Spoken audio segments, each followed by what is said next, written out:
Ustaz, bagaimana tentang paham Syiah yang sekarang lagi ramai? Apakah bahaya bagi ahlu sunnah? Jawabannya ya, Syiah itu pemahaman yang berbahaya. Jadi banyak penyimpangan dalam orang Syiah. Di antaranya sebagian Syiah, banyak, bukan sedikit tapi banyak, yang meyakini Al-Quran yang ada sekarang ini sudah terjadi penyimpangan. Ini di antaranya. Kedua di antaranya, makanya kalau antum ada waktu cari buku tentang penyimpangan bahaya Syiah di Indonesia, karangannya MUI, Majelis Ulama Indonesia. Ya. Itu bukunya dibagikan gratis. Ya, karena orang Syiah mulai masuk kemana-mana, dan di Bali juga ada orang Syiah.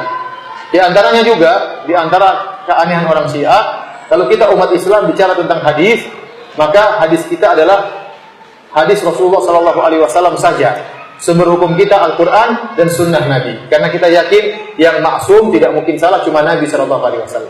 Nah, orang-orang Syiah mereka nambah, yang maksum itu bukan cuma Muhammad SAW, tapi 12 imam mereka juga semuanya maksum, tidak mungkin salah. Imam mereka siapa saja? Kata mereka Ali, kemudian Hasan dan Husain, kemudian Ali Zainal Abidin, kemudian Muhammad Al-Baqir, Ja'far As-Sadiq, kemudian ada Ali Ridho, ada yang macam-macam sampai kepada Muhammad bin Hasan Al-Askar. 12 imam ini kata mereka maksum, tidak mungkin salah. Jadi posisi 12 imam ini fungsinya sama seperti Nabi Muhammad SAW. Sama-sama dipilih oleh Allah Subhanahu Wa Taala dan sama-sama maksum dan sama-sama jadi hadis. Oleh karena kalau kita lihat literatur mereka dalam buku-buku mereka seperti Al-Kafi, Al-Istibsar, kemudian misalnya buku mereka Biharul Anwar. Ternyata buku-buku mereka bukan mencantumkan hadis-hadis Nabi, cuma sedikit hadis-hadis Nabi Muhammad SAW. Kebanyakan hadis-hadis imam. Imam ini bilang begini, Imam Anu bilang begini, dan itu menjadi sumber hukum. Oleh karenanya ini melazimkan bahwasanya waktu Nabi meninggal agama belum sempurna. Kenapa masih ada hadis-hadis setelah itu? Ya. Dan itu bedanya kita sama orang Syiah, nggak mungkin nyambung.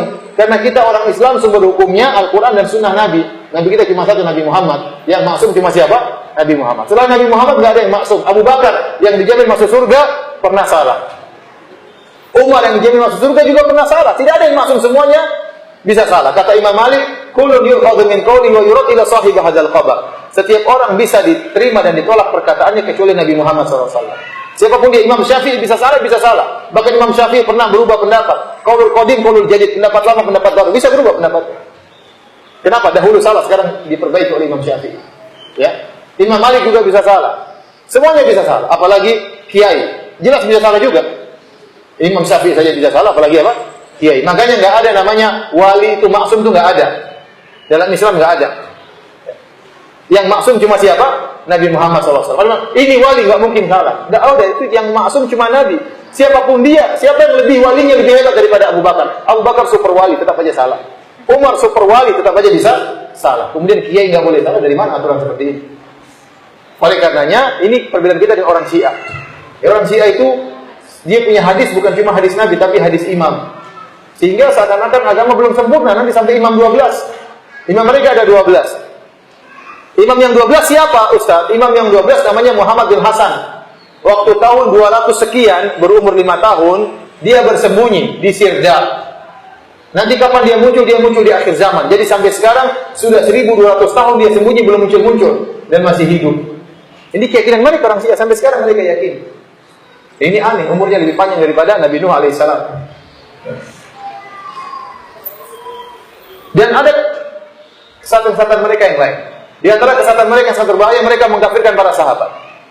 Kata mereka, para sahabat waktu Nabi meninggal semuanya murtad kecuali cuma berapa orang? 4 orang atau 6 orang, cuma sedikit. Siapa yang tidak murtad? Di antaranya kata mereka Al-Miqdad bin Al-Aswad, Ali bin Abi Thalib jelas. Maksudnya di antaranya Ammar bin Yasir, Salman Al-Farisi. Ya, ini yang tidak murtad. Yang lainnya murtad. Abu Bakar kafir, Umar kafir, Utsman di neraka jahanam. Ini bahaya seperti ini. Sehingga seakan-akan mengesankan Nabi itu 23 tahun berdakwah gagal. Kenapa waktu dia meninggal semuanya murtad? Berarti Nabi selama ini ceramah 23 tahun, hasilnya nggak ada. Begitu dia meninggal, para sahabat apa? Murtad. Ini berbahaya. Padahal dalam Al-Quran Allah sering muji para sahabat. Dalam banyak ayat dipuji para sahabat. Kita bahas tentunya panjang sekali. Cuma saya ingatkan bahaya pemikiran mereka. Oleh karenanya Pembantaian yang terjadi di dunia ini kebanyakannya dilakukan oleh orang Syiah. Lihat sekarang di Suriah. Rakyatnya dibasmi, dibunuh sampai sudah 300.000 lebih dibunuh. Kota jadi hancur. Lihat di Irak, betapa banyak Ahlussunnah yang digantung. Lihat di Irak, betapa banyak Ahlussunnah yang dibunuhin. Banyak sekali. Sementara Syiah yang tinggal di Saudi tidak diganggu. Orang Saudi yang dikatakan katanya Wahabi, katanya jahat, ternyata tidak. Antum lihat orang Saudi. Ya, apakah dia pernah mengganggu orang Syiah? Orang Syiah tinggal lama jadi warga negara, dilayani. Kalau mereka berobat juga gratis, mereka sekolah juga gratis, bahkan mereka kerja di tempat-tempat yang penting. Ya, orang-orang Aramco yang perusahaan nomor 1 di Saudi, banyak orang Syiah. Tidak mengapa orang Syiah, jadi masalah. Mereka tidak dizalimi. Kapan mereka ditangkap kalau mereka mengganggu, buat keonaran, baru ditangkap. Kalau enggak diganggu. Hidup mereka tentram. Coba Ahlussunnah yang tinggal di negara-negara Syiah dibunuh, dibasmi dan macam-macam, menyedihkan. Ya. Akhirnya perhatian Allah Subhanahu Wa Taala, termasuk kejadian waktu di Pamekasan. Sebabnya apa? Kenapa terjadi? Karena orang Syiah itu meyakini Al-Quran tidak lengkap, maka saudaranya marah. Marah. Kita gimana enggak? Kalau ada orang mencaci maki Abu Bakar, gimana? Yang namanya Abu Bakar ke mana Jabal Thawr waktu yang namanya Nabi pergi ke Madinah. Hijrah siapa? Abu Bakar radhiyallahu anhu. Waktu Nabi sakit yang jadi imam Abu Bakar, sekarang ente kafirkan, apa enggak kurang ajar? Kafirkan para sahabat. Dan banyak sekali pesan-pesan mereka yang sekilas menurut saya hati-hati dengan akidah mereka, maka jauhilah mereka.